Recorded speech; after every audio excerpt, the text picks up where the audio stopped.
नमस्कार, स्वागत है आपका विद्या जोन यूट्यूब चैनल पर। आज अपन यहाँ पर बात करने वाले हैं राजस्थान भूगोल के अंदर एक नए टॉपिक के बारे में, और टॉपिक है वन और वनस्पतियाँ। तो इससे भी बहुत अच्छे अच्छे प्रश्न यहाँ पर पूछे जाते हैं, और इस क्लास के लास्ट में कुछ प्रश्न ऐसे शामिल किए गए हैं जिनसे संबंधित हर एग्जाम में वैसा प्रश्न पूछा जाता है।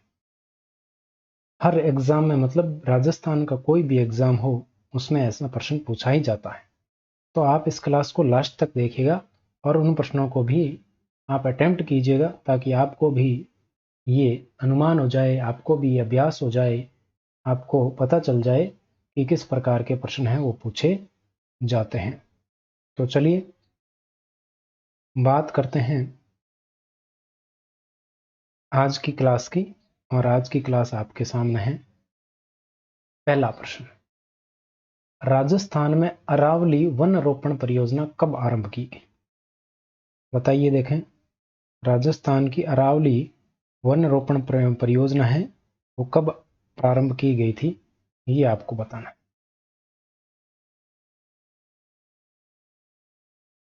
तो देखिए, यहां पर अगर बात करें तो अरावली वन रोपण परियोजना है, इसकी शुरुआत कब की गई थी? तो इसकी शुरुआत की गई थी 1 अप्रैल को। और 1 अप्रैल को कब की गई थी? 1992 में इसकी शुरुआत की गई थी। और समाप्त कब हो गई ये योजना? तो ये योजना समाप्त हो चुकी है 31 मार्च 2000 को। लेकिन ऐसा प्रश्न पूछा जा चुका है, बहुत पुराना प्रश्न है, लेकिन पूछा जा चुका है, तो इसलिए मैंने इसको शामिल किया है। तो ये आपको ध्यान में रखना है। राजस्थान के 10 जिलों में ये चलाई गई थी। तो ये कब चली थी? 1992-93 में चलाई गई थी। केंद्रीय शुष्क बागवानी संस्थान की स्थापना कब की गई? केंद्रीय शुष्क बागवानी संस्थान की स्थापना कब की गई? तो केंद्रीय शुष्क बागवानी संस्थान कहां पर है? तो ये बीकानेर में है। कहां पर है? बीकानेर में। इसकी स्थापना आपसे पूछी जा रही है। तो स्थापना कब की गई थी? 27 सितंबर को इसकी स्थापना की गई थी। और 27 सितंबर को कब की गई? तो इसकी स्थापना की गई 2000। ठीक है, तो सन 2000, यानी कि दूसरा ऑप्शन आपका बिल्कुल करेक्ट आंसर हो जाएगा। लास्ट के प्रश्नों को थोड़ा ज्यादा महत्व दिया गया है, तो आप इस क्लास को पूरा देखिएगा और उन प्रश्नों को मिस मत करना। निम्न में से कौन सा युग्म सही सुमेलित नहीं है? कौन सा युग्म है वो सही सुमेलित नहीं है, ये आपको बताना है। क्या दिया गया है? वृक्षावरण का क्षेत्र, झाड़ी का क्षेत्र, खुले वन, अवर्गीकृत वन, यहां पर आपको दिए गए हैं। आपको बताना है कि कौन सा है वो सही सुमेलित नहीं है। तो यहां पर साथियों बात करें तो अवर्गीकृत वन है वो 6.50, या अपन 50 कहें तो भी कोई दिक्कत नहीं है, 6.50% है अवर्गीकृत वन। ये आपके नवीन डेटा है, नवीन आंकड़े हैं, बिल्कुल नवीन आंकड़े हैं। राजस्थान सरकार का प्रतिवेदन वार्षिक रिपोर्ट आती है, उससे ये आंकड़े लिए गए हैं, लेटेस्ट है बिल्कुल। खुले वन है वो 3.57% है। झाड़ियां हैं वो 1.41% है। वृक्षावरण है ये 7.42, केवल वृक्षावरण नहीं है। तो देखो, आपको बताते हैं। यहां पर आपको एक डेटा दिख रहा है, राज्य में कुल अभिलेखित वन।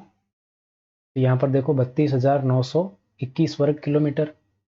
राज्य का कुल भौगोलिक क्षेत्रफल के सापेक्ष अभिलेखित वन भूमि प्रतिशत, यहां पर तो क्या है, किलोमीटर में बताया गया है, प्रतिशत कितना है?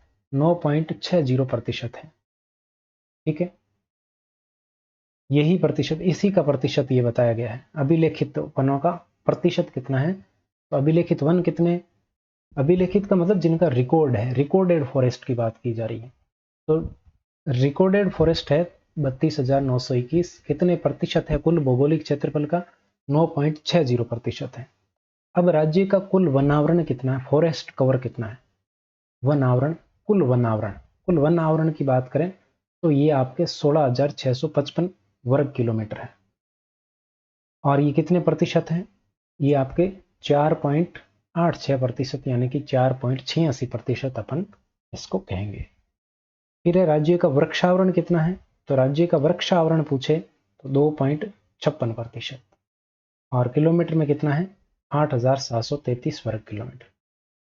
तो वृक्षावरण कम है, वनावरण ज्यादा है, ये भी आपको ध्यान में रखना है। अब यहाँ पर 4.85 भी आपको मिल सकता है, 2.55 या 57 मिल सकता है, तो ये थोड़ा 85 की जगह 87 भी मिल सकता है, यहाँ पर 86 लिखा है, तो उससे आपको कोई दिक्कत नहीं होनी चाहिए, क्योंकि ये डबल डिजिट में काउंट किया गया है, तो ये बिल्कुल सही आंकड़े हैं, आपको कोई दिक्कत यहाँ पर नहीं होगी, कंफ्यूज होने की जरूरत ही नहीं है। अब कुल का पूछा जा रहा है कि कुल वनावरण और वृक्षावरण दोनों मिला के कितना है 7.42% है। तो यहाँ आपसे क्या पूछा जा रहा है, वृक्षावरण पूछा जा रहा है, सिर्फ और सिर्फ वृक्षावरण, तो कितना होगा 2.56% होगा। तो कौन सा सुमेलित नहीं है, पहला। अब यहां पर दिया हुआ क्या है, दिया हुआ है वृक्षावरण प्लस वनावरण, दोनों मिलाकर आपके कितना प्रतिशत है 7.42% है, ये आपको ध्यान रखना है। कुल, अभी अपन ने बात की कुल अभिलेखित वन, तो कुल अभिलेखित वन कितने हैं, कुल भौगोलिक क्षेत्रफल का कितने प्रतिशत है 9.60% है। तो ये आपको चीजें ध्यान में रखनी है, इस चीज को जरूर ध्यान में रखिएगा, ये महत्वपूर्ण है, सबसे ज्यादा महत्वपूर्ण यही है। ठीक है, इसको आप स्क्रीनशॉट वगैरह लेके ध्यान रख लेना, बाकी पीडीएफ टेलीग्राम पर मिल जाएगी, वहां आप जुड़ जाएंगे। तो अगला प्रश्न देखिए, निम्न में से कौन सा युग्म सही सुमेलित नहीं है, कौन सा युग्म सही सुमेलित नहीं है ये आपको बताना है। तेंदु, तेंदु पत्ते से बड़ा बिजनेस चलता है और इससे क्या बनती है, बीड़ी बनाई जाती है। खैर से क्या बनता है, कत्था बनता है। महुआ से क्या बनता है, हेयर ऑयल, हेयर ऑयल नहीं बनता है। महुआ की अगर बात करें तो महुआ से आपके देसी शराब बनाई जाती है। क्या बनाई जाती है, देसी शराब बनाई जाती है, ये आपको ध्यान में रखना है। इसको मोगड़ी भी कहा जाता है। पलास को क्या कहते हैं, जंगल की ज्वाला कहते हैं, क्योंकि ये पलास हवा के कारण आपस में रगड़ खाते हैं, यानी कि इनके आपस में घर्षण होता है और उस रगड़ के कारण ये क्या है, जल जाते हैं, इसलिए इस जंगल की ज्वाला कहा जाता है। तो कौन सा सुमेलित नहीं है, तीसरा सुमेलित नहीं। राजस्थान की किस रियासत ने सर्वप्रथम वनों के विकास के लिए नीति बनाई थी, तो कौन सी ऐसी रियासत थी जिसने सर्वप्रथम वनों के विकास के लिए नीति का निर्माण किया। तो यहां पर देखो आपको कुछ चीजें ध्यान में रखनी है। तो सर्वप्रथम वनों के विकास के लिए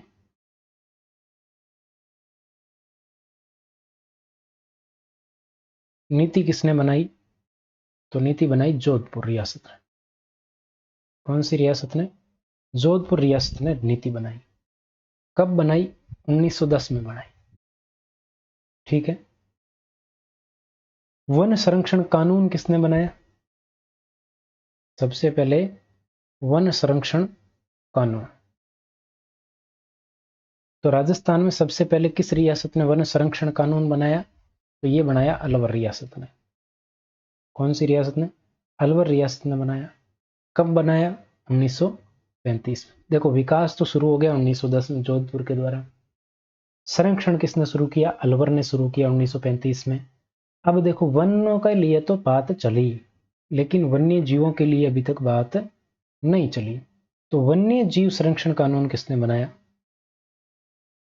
वन्य जीव संरक्षण यानी कि शिकार के लिए प्रतिबंध लगाया, शिकार कानून किसने बनाया, तो ये सर्वप्रथम ये कौन सी रियासत ने बनाया, तो ये बनाया टोंक रियासत ने। और इन्होंने कब बनाया, इन्होंने 1901 में ही बना लिया। सबसे पहले काम किसने किया, टोंक ने वन्य जीव संरक्षण कानून बनाया, वन और वन्य जीव संरक्षण। ठीक है। तो यहां पर किस रियासत ने वनों के विकास के लिए नीति बनाई, तो जोधपुर रियासत ने बनाई। तीसरा ऑप्शन यहां भी आपका करेक्ट आंसर होगा। अगला प्रश्न देखिए, वन एवं वन्य जीव संरक्षण शिकार कानून सर्वप्रथम किस रियासत ने बनाया, तो अभी मैंने आपको बताया किस रियासत ने बनाया, टोंक ने बनाया था। और कब बनाया था, 1901 में। और ये आपके करंट अफेयर, जून के करंट अफेयर की क्लास है। इस क्लास को बिल्कुल मिस मत करना। ये क्लास अपलोड हो चुकी है, यानी कि चैनल पर आ चुकी है।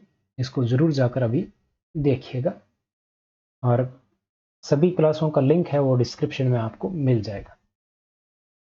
सदाबहार वन किस क्षेत्र में पाए जाते हैं? कौन से वन है सदाबहार वन? किस क्षेत्र में पाए जाते हैं बताइए, देखें। तो यहाँ पर अगर बात करें सदाबहार वन की, तो सदाबहार वन पाए जाते हैं आपके आबू पर्वत में। कहाँ पर? आबू पर्वत में। पश्चिमी राजस्थान में कौन सी वनस्पति पाई जाती है? मरूदभिद पाई जाती है, जिसको जीरोफाइटा भी कहते हैं। क्या कहते हैं? जीरोफाइट। तो पश्चिमी राजस्थान में मरूदभिद वनस्पति, और सदाबहार कहाँ पाई जाती? आबू पर्वत। अगला प्रश्न है, केंद्रीय वन अनुसंधान संस्थान कहाँ है? केंद्रीय वन अनुसंधान संस्थान, तो इसकी स्थापना की भी बात कर लेते हैं साथ में। तो इसकी स्थापना हुई थी 1981, और ये कहाँ पर स्थित है? तो ये स्थित है आपके देहरादून में। ठीक है, देहरादून में स्थित है। तो आपके दूसरा ऑप्शन बिल्कुल करेक्ट हो जाएगा। अब यहाँ पर लखनऊ की बात आई है, तो लखनऊ की बात करते हैं। यहाँ पर क्या है?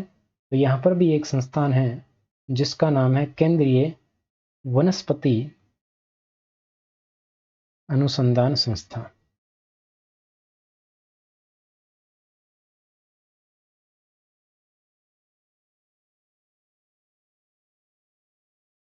कहाँ पर है? लखनऊ।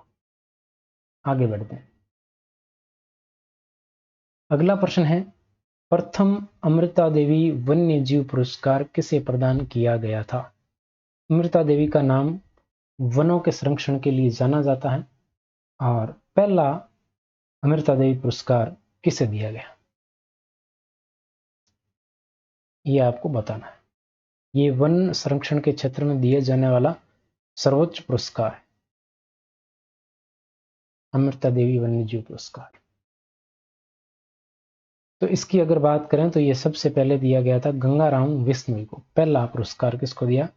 गंगाराम विश्नोई को। और गंगाराम विश्नोई का संबंध कहाँ से है? पाली से है।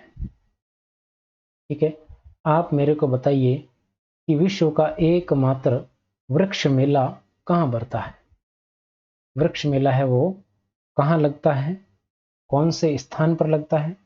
आपको क्या बताना है? स्थान बताना है, और आपको जिला भी बताना साथ में, कौन से जिले में लगता है। स्थान और जिला दोनों लगता है। आगे बढ़िए। अत्यंत सघन वन राजस्थान के कुल भौगोलिक क्षेत्र का कितने प्रतिशत है? अत्यंत सघन वन कौन से वन है? अत्यंत सघन वन।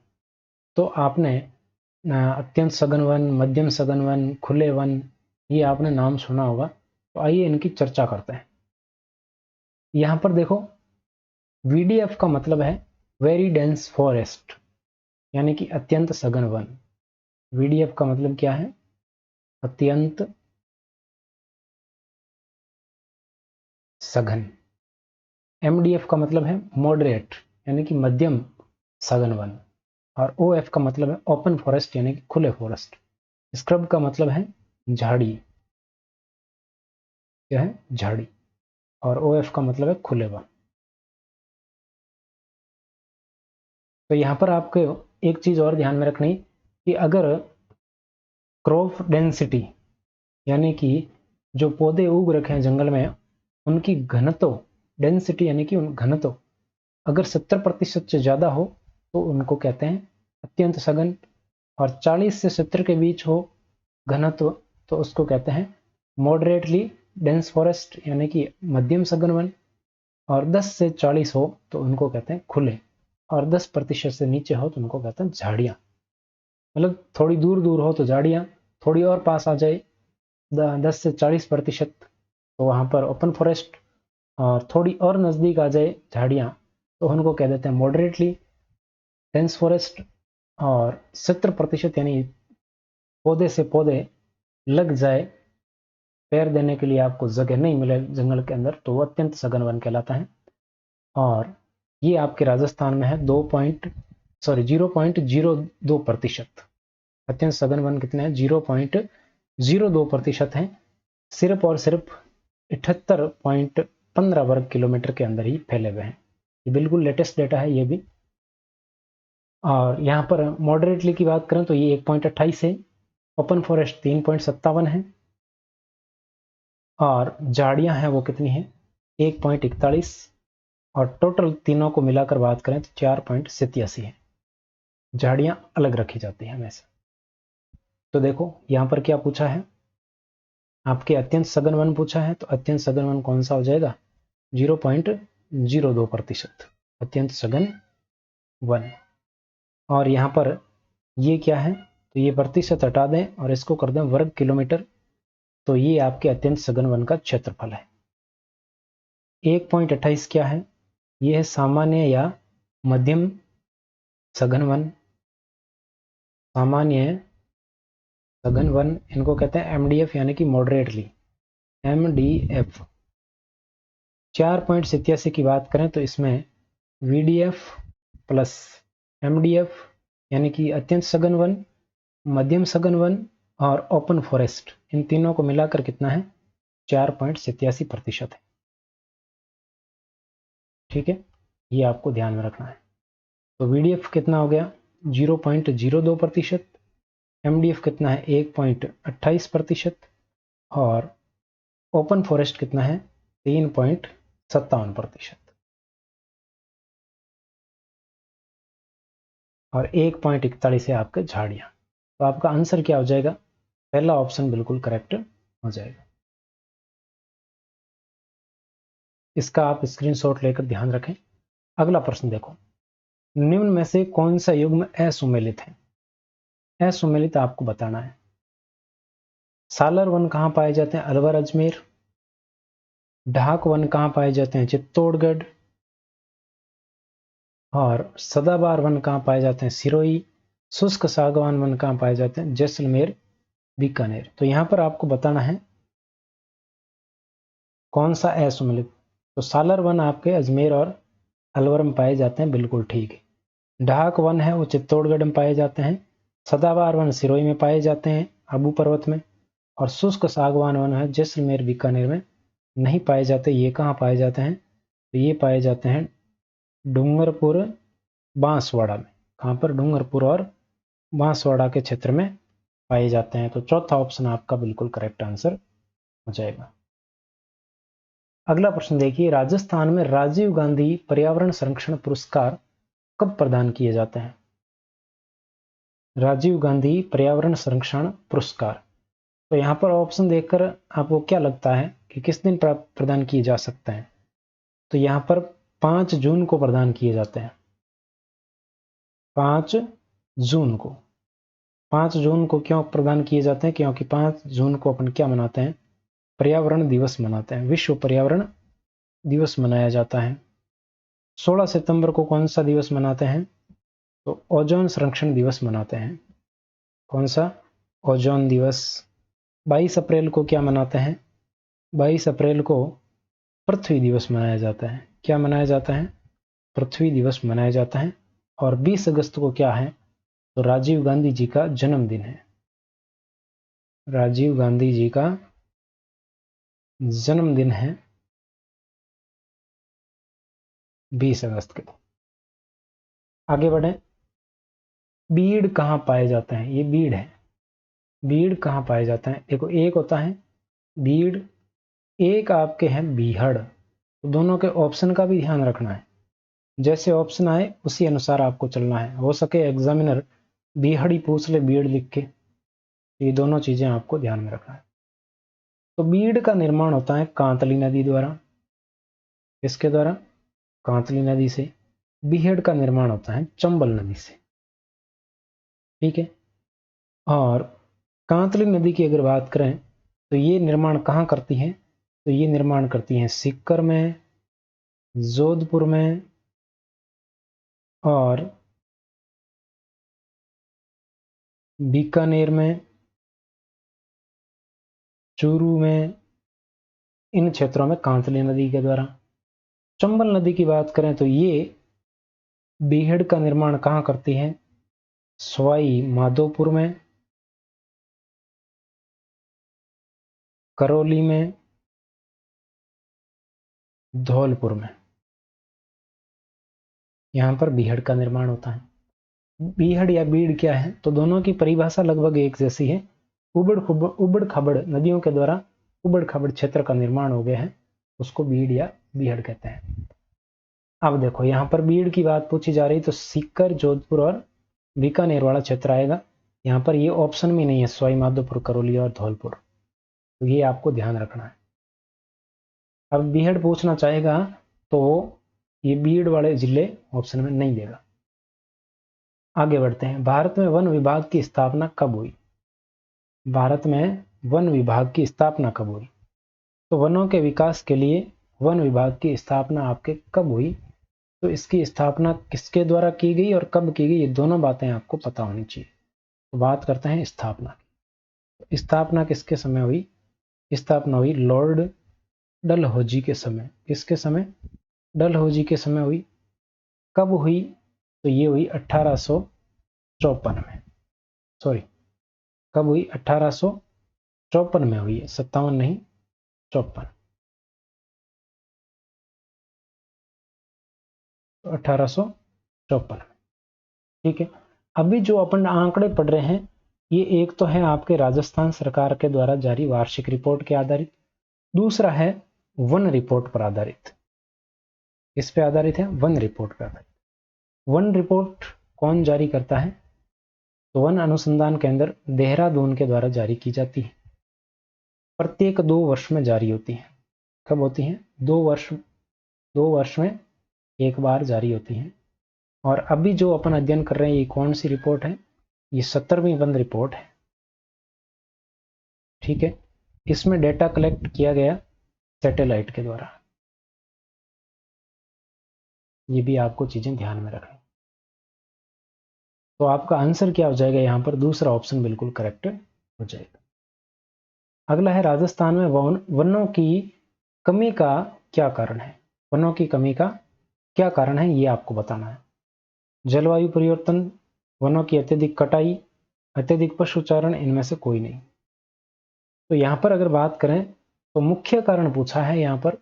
वैसे कारण तो सभी हो सकते हैं, लेकिन मुख्य कारण की अगर बात करें तो मुख्य कारण है जलवायु।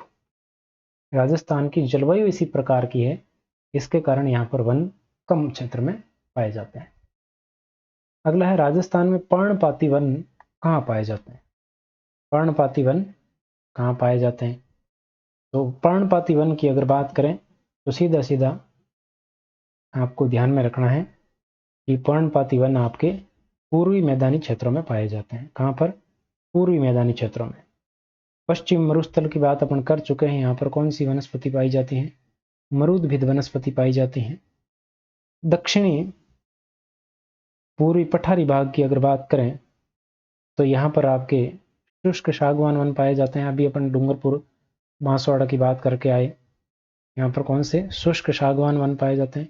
अरावली पर्वतीय प्रदेश की अगर बात करें तो यहाँ पर धौंक वन पाए जाते हैं, ठीक है। ये आपको ध्यान में रखना है। अगला ये देखो, पहले अपन ने जून के करंट अफेयर की बात की, अब ये जुलाई के करंट अफेयर की क्लास है और बहुत ज़्यादा महत्वपूर्ण है, क्योंकि इसमें पेरिस ओलंपिक का भी उल्लेख है और नए राज्यपाल का उल्लेख है। ये सारी चीज़ें यहाँ पर हैं, तो आपको ध्यान में रखना है। इस क्लास को ज़रूर देखना है चैनल पर जाकर। वैसे लिंक भी आपको डिस्क्रिप्शन में मिल जाएगा। राजस्थान में खस घास का उत्पादन कहाँ होता है? कौन सी घास है? खस घास। एक कौन सी घास होती है? करड़ घास भी होती है। खस या करड़ घास से संबंधित प्रश्न पूछा जाता है। तो खस घास आपके कहाँ कहाँ पर उत्पादित होती है? तो ये तो उत्पादित होती है सवाई माधोपुर, भरतपुर, टोंक, इन क्षेत्रों में पाई जाती है। करड़ घास की अगर बात करें तो करड़ घास का उपयोग, इसको सेवण घास भी कहते हैं। क्या कहते हैं? सेवण घास, धामण घास, मुराद घास। और ये कहाँ पर पाई जाती हैं? ये पश्चिमी राजस्थान में पाई जाती है। कहाँ पर? पश्चिमी राजस्थान। और इस खस घास का उपयोग क्या है? तो खस घास का उपयोग किया जाता है आपके इत्र बनाने में, परफ्यूम बनाने में किया जाता है। तो सवाई माधोपुर, भरतपुर और टोंक वाले क्षेत्र में ये पाई जाती है। चौथा ऑप्शन आपका बिल्कुल करेक्ट आंसर हो जाएगा। अगला है, वैधानिक दृष्टि से राजस्थान में 50% से अधिक वन किस श्रेणी में है? 50% से अधिक वैधानिक दृष्टि से किस श्रेणी के अंदर है, ये आपको बताना। तो यहां पर देखिए, ये वैधानिक स्थिति है, इसका आप स्क्रीनशॉट ले लीजिए। यहां पर 3 श्रेणियां हैं। एक है आरक्षित यानी कि रिजर्व्ड फॉरेस्ट, और रक्षित यानी कि प्रोटेक्टेड, अवर्गीकृत यानी अनक्लासिफाइड। आरक्षित, रक्षित को संरक्षित भी बोलते हैं, अवर्गीकृत। आरक्षित वन कितने हैं? 36.99%, या फिर अपन कह सकते हैं 37% इसको मान सकते हैं। कितना? 37%। इसी प्रकार संरक्षित या रक्षित की बात करें तो ये 56.51% है। कितना? 56.51। ठीक है, या 56.50 भी कहें तो कोई दिक्कत नहीं। अवर्गीकृत वन है, ये कितना है? ये 6.50 है। तो सबसे ज्यादा कौन से? तो सबसे ज्यादा रक्षित है, 50% से ज्यादा, और फिर आपके आते हैं आरक्षित, और फिर है अवर्गीकृत वन। टोटल इनका अपन ने बात किया था 32,921 वर्ग किलोमीटर यहाँ पर क्षेत्रफल है। तो यहाँ पर आपसे कौन सा पूछा कि 50% से अधिक कौन सा? तो आरक्षित अपन ने बात किया, कितना है? 36.99% एग्जैक्ट। संरक्षित कितना है आपके? 56.51%। कितना? 56.51%। फिर आपके 6.50% है अवर्गीकृत वन, 6.50%। तो इस प्रकार इनको ध्यान में रखना। अब 50% से ज्यादा कौन सा है? संरक्षित है। आगे बढ़ते हैं। अगला है, इसको जरूर ध्यान में रखिएगा। अगला है, वन नीति के अनुसार कितना प्रतिशत क्षेत्र है वन आच्छादित होना चाहिए? तो वन नीति कब जारी हुई? 1952 में जारी की गई। इसके द्वारा जारी की गई? भारत सरकार के द्वारा। तो भारत सरकार के द्वारा 1952 में जारी वन नीति के अनुसार आपके 33% वन क्षेत्र होना चाहिए। कितना होना चाहिए? 33%। पहाड़ी क्षेत्र में, इसके अनुसार पहाड़ी क्षेत्र में कितना होना चाहिए? तो पहाड़ी क्षेत्र में आपके 60 से 65% वन क्षेत्र होना चाहिए। और मैदानी क्षेत्र की अगर बात करें तो मैदानी क्षेत्र में आपके 20 से 25% वन होना चाहिए। तो बिल्कुल इसको ध्यान में रखना है। अगला है, राजस्थान में सर्वाधिक वन प्रतिशत वाले जिले कौन से? सर्वाधिक वन प्रतिशत। तो सर्वाधिक वन प्रतिशत वाले जिले कौन कौन से हैं? उदयपुर है, प्रतापगढ़ है, सिरोही है। ये 3 जिले हैं जिनको आपको ध्यान में रखना है। सर्वाधिक वन प्रतिशत कहाँ? उदयपुर में, उसके बाद प्रतापगढ़ में, और उसके बाद सिरोही में। तो देखो, उदयपुर में वन प्रतिशत कितना? 23% वन पाए जाते हैं उदयपुर में। उदयपुर के बाद कौन है? प्रतापगढ़। प्रतापगढ़ में भी 23% है, 23.24 है, और उदयपुर में 23.49 है। थोड़ा सा अंतर है उदयपुर और प्रतापगढ़ में। उसके बाद है सिरोही। सिरोही में कितना है? 17.49। ठीक है, ध्यान रखना। ये बिल्कुल लेटेस्ट डेटा है, India state of forest report 2021 की लिए गए डेटा है। इससे लेटेस्ट अभी डेटा आए नहीं।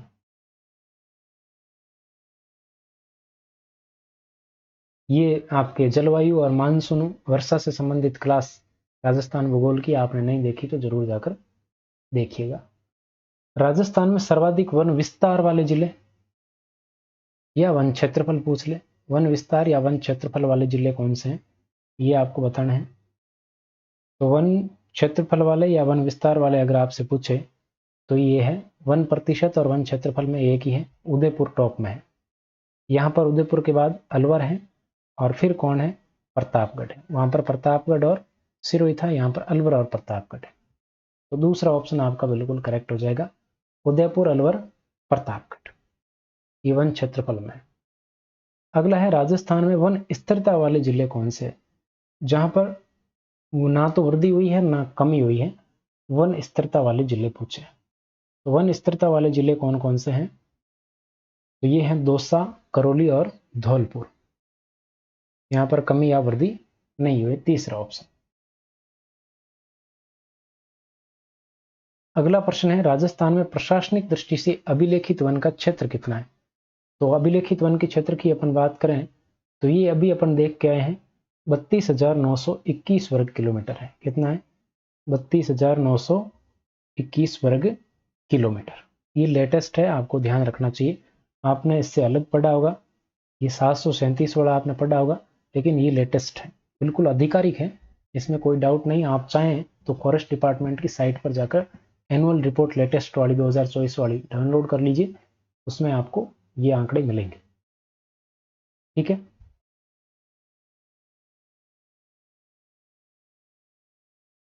और ये कितना प्रतिशत है ये भी मैं आपको बता देता हूँ। पहले अपन चर्चा तो कर चुके हैं। 9.6% है टोटल आपके भौगोलिक क्षेत्रफल का। अगला प्रश्न, वर्तमान में वन एवं वन्य जीव विषय किस सूची में शामिल है। वन एवं वन्य जीव वाला विषय है वो किस सूची का विषय है, तो ये समवर्ती सूची में है। 42वें संविधान संशोधन के द्वारा इसको डाला गया है। तो ये आपको ध्यान रखने की इतनी आवश्यकता नहीं है, तो आपको क्या करना है, इतना ही ध्यान में रखना है कि कौन सी सूची का विषय है। अगला प्रश्न है सर्वाधिक आरक्षित वन राजस्थान के किस जिले में है। सर्वाधिक आरक्षित वन, तो यहां पर देखो सारी बात कर लेते हैं अपन। सर्वाधिक आरक्षित वन, सर्वाधिक संरक्षित वन या रक्षित वन और अवर्गीकृत वन। सर्वाधिक अवर्गीकृत वन, इन तीनों की बात कर लेते हैं। ठीक है, तो यहां पर देखिए सर्वाधिक आरक्षित वन कहाँ है, ये तो है उदयपुर में। सर्वाधिक संरक्षित वन कहाँ है, तो 12 में है। और अवर्गीकृत वन कहाँ है सर्वाधिक, तो ये बीकानेर में है। ठीक है, ये ध्यान रखना। तो आपका आंसर क्या हो जाएगा, यहाँ पर पहला ऑप्शन बिल्कुल करेक्ट हो जाएगा। तो आप मेरे को कमेंट सेक्शन में बताइएगा जरूर कि आपको ये क्लास कैसी लगी। बाकी की बातें करते हैं नेक्स्ट क्लास में। आज के लिए बस इतना ही। क्लास को शेयर कीजिए दबा करके, और टेलीग्राम पर नहीं जुड़े हैं तो जुड़ लीजिए, अभी जुड़ जाइए, लिंक आपके सामने और डिस्क्रिप्शन में मिल जाएगा। आज के लिए बस इतना ही। Thank you so much.